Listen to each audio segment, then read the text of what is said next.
Hey guys, and welcome to another episode of Woke by Accident podcast. It is a weekly chat about socially conscious topics impacting the culture.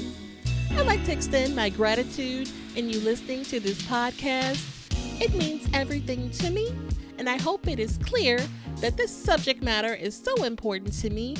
I care about our people, our future, and making a positive change in this nation. Yo guys, this is Olufemi from the Sample Lounge and you're listening to the Woke by Accident podcast.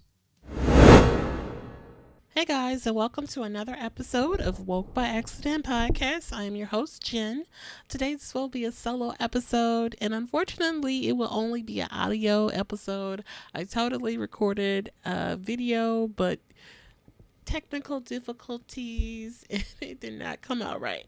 So we back to the drawing board, and we came back to do an audio only joint for you. So forgive me, and we'll try again for next time because I do have someone scheduled on the calendar. So hopefully that will come out right for the following week.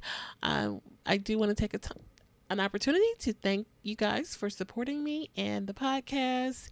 And as we sit in the month of March for International Women's Month, I am proud to be a woman podcaster. And it's actually International Women's Day. And so just want to stand in that moment and be proud of the work we've accomplished here. I essentially produce and come up with everything for the podcast myself. So I'm proud of the work we've done here and hope to continue on. Definitely have some plans to have additional types of content as I do some other types of content, like I do some funny dog videos recently on Instagram and TikTok. And so you can check those out on Woke by Accident Roddy Mom on TikTok and Instagram. But we'll keep that separate. But on this platform, we will do some additional types of content, not just the news stories, social justice and such, but also some lifestyle type of topics such as mental health and things like that, entrepreneurship and empowerment, just everything that moves us forward in the culture, right? Also, some thought-provoking reviews we'll share with you as well. So yeah, just want to share those details with you. Very excited to be tackling some additional types of content. Also have some additional unboxing and what's the other one? Unboxing and tutorials. Yeah, definitely want to do some tutorials. Recently have taken on another hobby or project of reselling some items on Poshmark and eBay, and kind of getting into that thing, trying to get into the Amazon influencer lane. I've already been rejected once, so we'll try again and see what Amazon is heading for. We would love to get in that lane. I've been having some conversation with some folks, so I feel like I could do this, do that, make a couple ends here and there, right? So yeah, and we'll document that process and share. Definitely, also, some thrifting videos. Just do some different things to share and move the culture forward. So with that being said, we'll move into a few stories that I did want to bring to your attention for Woke by Accident podcast, episode 132. All right, so the first one is about Breonna Taylor. We've talked about this story in case countless times on the platform, and was very pleased to hear that there was an update with this story. And so the Department of Justice released a scathing report concerning the Louisville Police Department. So after nearly 2 years in this review, they launched this detailed report following the death of Breonna Taylor, which occurred during a botched police raid in 2020. So the Department of Justice found that Louisville officers had used racial slurs, referring to Black people as monkeys, animals, the word boy. The report also referenced officers who videotaped themselves throwing drinks at pedestrians and insulting people with disabilities. It also referenced the police department using unreasonable tactics, including unjustified neck restraints, police dogs, tasers, and executed search warrants without knocking and announcing. So this Department of Justice report, kind of brings me back to this a very similar Department of Justice report, which occurred in Ferguson, Missouri, which is my part of town. I'm here in St. Louis, Missouri. So back then, following the death of the unarmed 18-year-old Michael Brown, 7 months after that, with a white Ferguson officer was responsible for the death of Michael Brown, the Department of Justice issued this same type of report, which showed the policing and court practices in Missouri and in this particular city of Ferguson. One of the shocking details was that so the city contains 21,000 individuals roughly at that time. And this is from 2012 to 2014. To give perspective, 85% of the people stopped by the police, 90% of those who received a citation, and 93% of those arrested were Black. And then 67% of the population is Black. So only 67% of the population is Black, but 93% of those arrested were Black. So very disproportionate numbers, and it demonstrated that Black drivers were also twice as likely than whites to be searched during vehicle stops. So just a lot of shocking details found in this report too that's worth mentioning. A large emphasis on the revenue from the city found from traffic stops and traffic tickets. And so it revealed that the police department were pressured to issue as many citations as possible. They charge excessive fines and fees, and they incarcerated people who could not afford to pay their fines and fees. And it, very shocking numbers with that. And, we're seeing that this type of thing happens in a lot of cities. So, sadly, nothing new. But yeah, this information definitely needs to be uncovered. But we're seeing, similar thing, racist emails, found in Ferguson, just like they're found in Louisville. So, but, the interesting thing that still remains to be seen is what they're going to do about it. What's the result and solution to this information that has been found.